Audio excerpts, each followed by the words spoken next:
আসসালামু আলাইকুম এভরিওয়ান। সবাই কেমন আছেন? আশা করছি সবাই ভালো আছেন। আলহামদুলিল্লাহ আমরাও ভালো আছি। গত ব্লগে দেখিয়েছিলাম যে বাজার এনেছিল, তো আমি বাজারগুলো গুছাই নাই। বলেছিলাম যে পরের ব্লগটিতে দেখাবো আমি এগুলো কিভাবে গোছায় রাখি এবং কি কি এনেছি। তো এই তো শুরু করলাম আজকে বাজার দিয়েই। আপনাদের ভাইয়া হচ্ছে আমাদেরকে নিয়েই গিয়েছিল, স্বপ্ন থেকে বাজার এনেছে।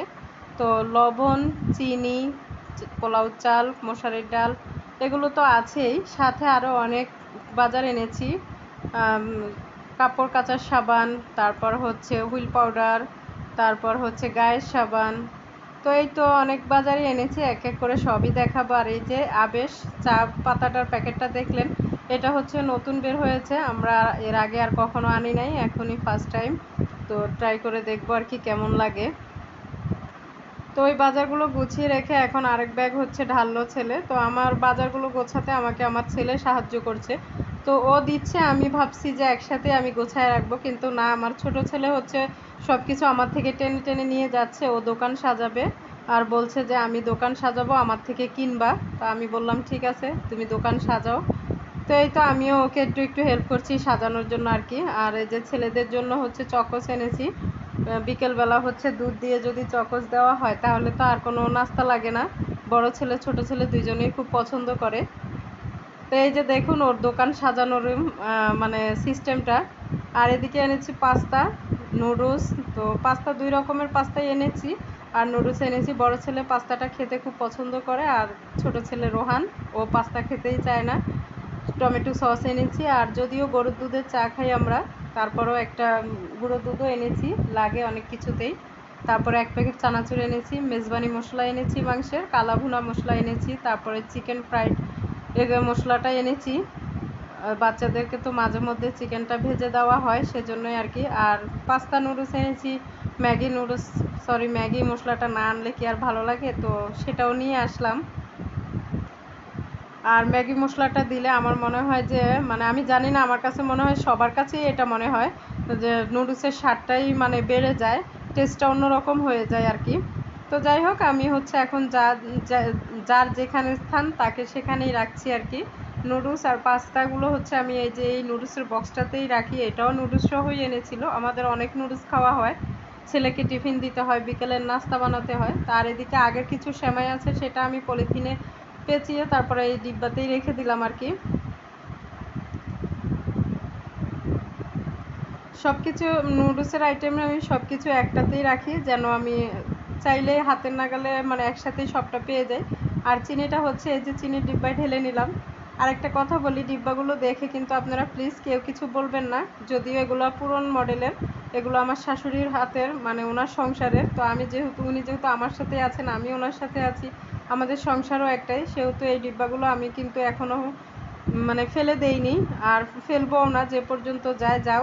যেহেতু মানে আমার শাশুড়ির একটা স্মৃতি, যদিও উনি এখনও আছেন, তারপরেও তো ওনার হাতের জিনিস, তো এই জন্যই আমি ব্যবহার করছি। আর এই যে পোলাও চালটাও এটাতে ঢেলে নিলাম।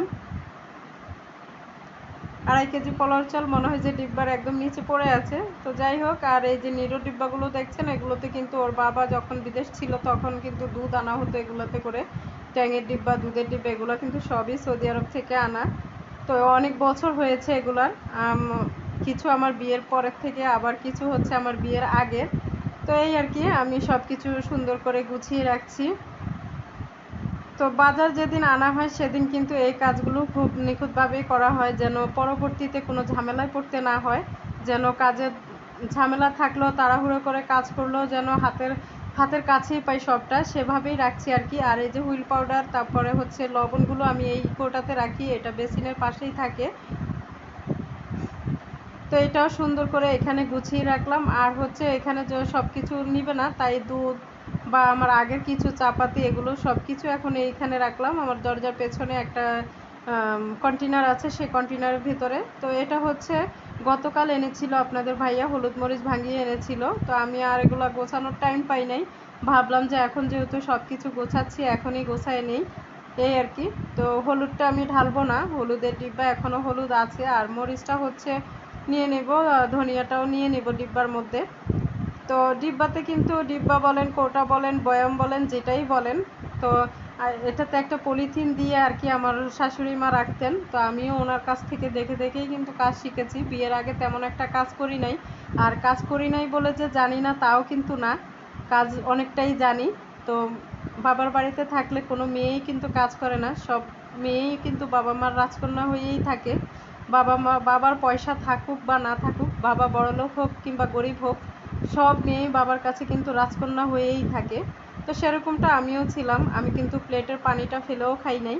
আর এখন আমি সংসারের অনেক কাজ করি, সারাদিন সংসারে কাজ করতে করতেই কিন্তু আমার জীবনটা মানে পার করছি, সন্তানের পেছনে, সংসারের পেছনে, স্বামীর পেছনে, এই আর কি।